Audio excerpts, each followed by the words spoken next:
opinion, I think Cincinnati will win the game. Cincinnati's defense is a lot better, although Houston did beat them a few weeks ago. In fact, it was Houston's last win. Both teams have good running backs. Both teams have receivers who are pretty capable of taking a game over. But is Andre Johnson completely healthy? And the same thing with A.J. Green. Obviously, Houston is going to make sure Mr. Yates is on a tight leash and be able to go to Jake Delhomme. And if that becomes the case, that might change the fate of the game. But I think it might be too little too late, and I think the Bengals move on.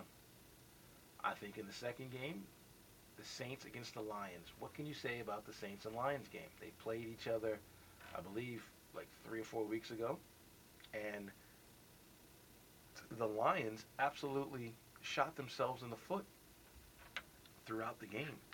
They had 13 penalties. They made so many stupid penalties. It was becoming laughable. I mean, so many unsportsmanlike conduct penalties, so many unnecessary roughness penalties after the whistle, and it just was an absolute foolish performance by a team that actually had chances to get back into that game several times.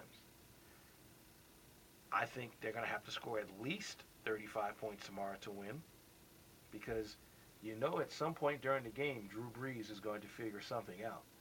And so the Lions need to take advantage of Calvin Johnson.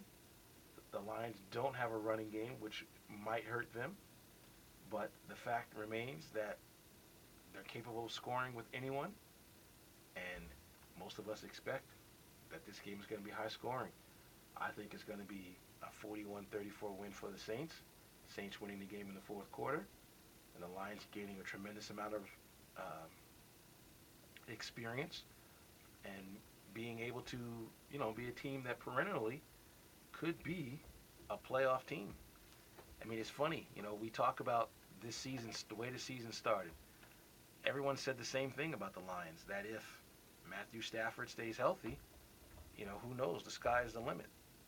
And basically, the sky became the limit. And he threw for 5,000 yards. I mean, this is the first time in NFL history we have two quarterbacks in the same game who threw for 5,000 yards competing against each other. So the ability to score is there.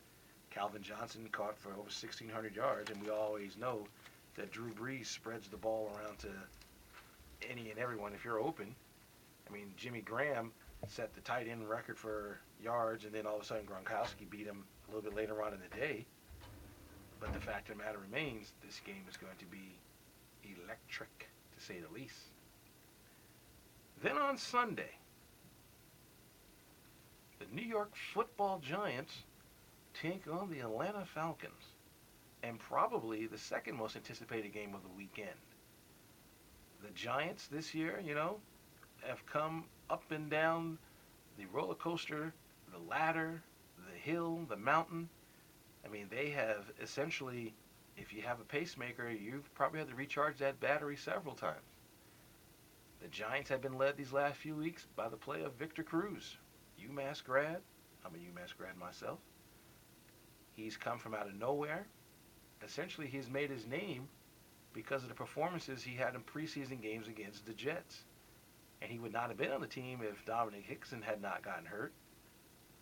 And a few other guys hadn't gotten hurt. Like, he has become a cult hero in New York. He didn't make the Pro Bowl, which is an absolute travesty, but I guarantee if the Giants aren't the team that goes to the Super Bowl, he'll be playing in Hawaii because of the fact that somebody will sit out and he will get in.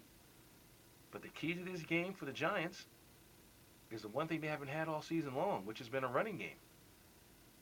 They can't run the football, so that means they got to shoot it out with Atlanta, which the Giants are fine with. But if the weather is not cooperative, it could be interesting. Atlanta has a good running game. Atlanta has good receivers. Atlanta's weakness is defense. They cannot play consistent, steady defense. They don't have a good pass rush, and their linebacker play has been shoddy all season long.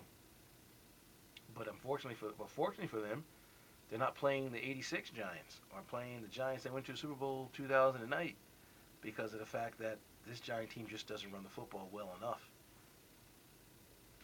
If this game is a four-quarter game, you got to like the Giants' chances because of the fact that Eli Manning has led fourth-quarter comebacks all season long.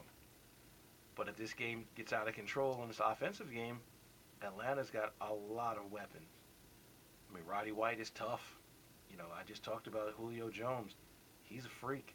Tony Gonzalez is, this generation's best tight end. And yes, offensive line for the Falcons. They put up a stat today that surprised me. All these complaints about the Falcons and holding and tripping and all the things that they do.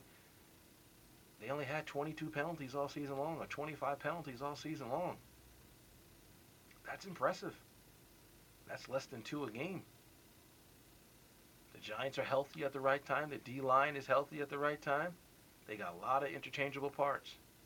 But the most important thing that people need to keep it in mind, it's funny last night watching that basketball game with the Hawks with all their players and Charles Barkley was doing the commentary of the game. He said basketball is an easy game. So is football. Football's even easier if you can't stop the run and the Giants can't tackle Michael Turner. It's a wrap.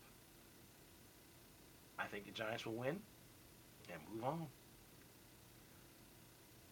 And finally, Tim Tebow gets to take on the Pittsburgh Steelers. The story of this game might not be the Steelers. It might be the Broncos. Because if the weather is supposed to be inclement, which both teams don't mind, that means it's going to be about tackling. And if the Steelers can bring Tebow down and not let McGahee run wild on them, the Steelers would shut them out. But if the Steelers can't stop the run, and the Steelers this year have been surprisingly, very porous against the run. I mean, the Rams last week ran 2 weeks ago, ran a bunch of yards against them. Ray Rice ran wild against them. So, all these people out there saying that this is going to be a blowout, better hope the Steelers bring their tackling shoes, because if they don't tackle, this game is going to be nail-biting all the way to the end. And if Roethlisberger can't move and he's going to be cold and so on and so forth, Denver doesn't mind playing 13-7 game as long as Tebow gets the ball last. So if I'm the Steelers, I jump on them early. I try to stay 2 touchdowns ahead or 10 points ahead and take my chances. And that's the way I feel about the postseason this weekend. I think the Steelers, I think the Bengals, I think the Giants, and I think the Saints all going to win. And we'll be back to talk about the national championship game on 89.7 KLES FM after this.